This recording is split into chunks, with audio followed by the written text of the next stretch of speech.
In December of 1777, George Washington's Continental Army faced one of its grimmest winters at a place that would become legendary, Valley Forge. Imagine it, a ragged, freezing, and exhausted army trudging through the Pennsylvania snow, already worn from months of brutal battles and harrowing retreats. The Revolution was in dire straits, morale was at rock bottom, and as the Continental Army settled into Valley Forge, it became clear this winter would be unlike any other. And for Washington, this winter was more than just a season. It was a test of the Army's survival, spirit, and skill.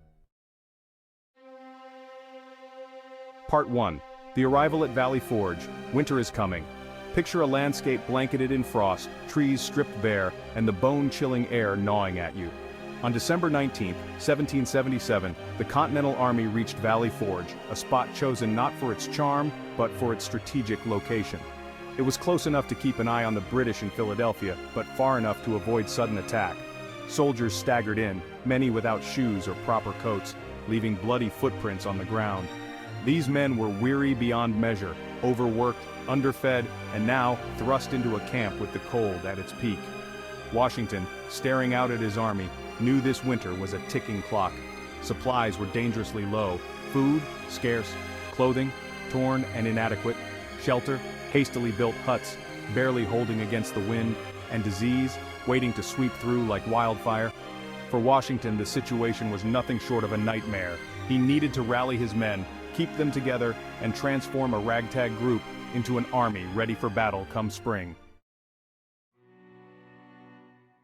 Part 2. Hunger, hardship, and hope. For soldiers, Valley Forge was a relentless grind. Daily rations became a fantasy. Many went days without bread, meat, or anything more than thin broth. Some foraged for food or hunted, but hunger was a constant companion. Disease, too, moved in like a silent predator. Typhus, dysentery, pneumonia, turning the camp into a grim battleground where more lives were lost to sickness than enemy muskets. Yet through it all, Washington made daily rounds, talking to his men, offering words of encouragement, trying to stoke a fire in their hearts that the cold couldn't extinguish. Washington sent desperate pleas to Congress and local states, but bureaucracy and shortages meant little aid arrived. His letters described the pitiful state of his men, hoping that someone, somewhere, would hear the call. The irony was brutal. The army fighting for independence was teetering on collapse, not from enemy fire, but from a brutal winter that felt like it had a vendetta. Part 3. Enter the drill master, Baron von Steuben's arrival. And then, in February 1778, a game changer arrived. Picture this, Baron Friedrich Wilhelm von Steuben, a Prussian military officer with a flair for precision and a heart for the underdog. He didn't speak English well, but he brought something far more critical: discipline, training, and a plan. Von Steuben surveyed the bedraggled soldiers, realizing that before they could fight, they needed to learn the basics. It wasn't just about standing in lines and firing muskets. It was about turning these men into a cohesive force that could hold their ground against the British. Von Steuben got straight to work, transforming Valley Forge into a training ground. He started with a model company, drilling them relentlessly, teaching them formations, bayonet use, and the fast-paced techniques that European armies knew well. As the model company learned, they passed their skills onto the rest of the army, creating a ripple effect that reached every soldier. It wasn't glamorous work, but it was transformative. Day after day in the biting cold, these men drilled, learned, adapted, and, most importantly, started to believe in themselves again.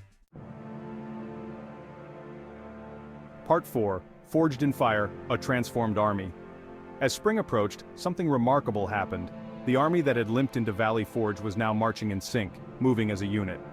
Thanks to von Steuben, they'd transformed from a struggling group into a skilled fighting force. Discipline improved, morale lifted, and a new sense of pride took root.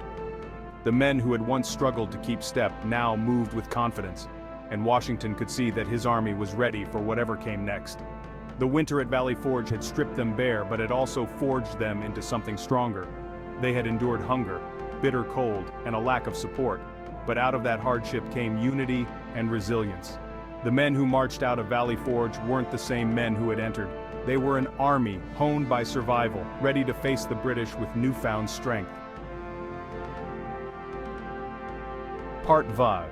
A Legacy of Resilience. The winter at Valley Forge became an American legend. a testament to the resilience and grit of Washington's army.